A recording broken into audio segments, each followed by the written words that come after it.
But he did a live experiment. Here's what he did. He uploaded a pre-existing video of the speech he did.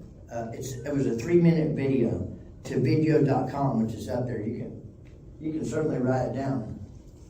And then it cut it into shorts that sized them correctly for each of the social media networks.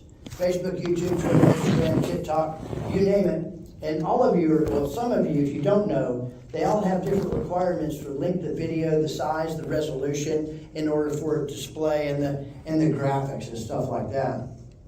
Then he used SoundDraw to create a custom music mixing tempos and themes that are not copyrighted. This is just amazing technology.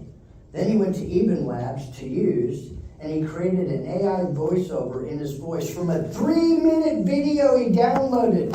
And he did it all in front of us all. There was like 300 or 400 people in that meeting, and he did it live in front of us. It was scary. It sounded like him. You knew it really wasn't, but it did sound like him just from a 3-minute video. This learns, and as you upload more videos, it picks up on voice inflection. It picks up on all this stuff, and it learns.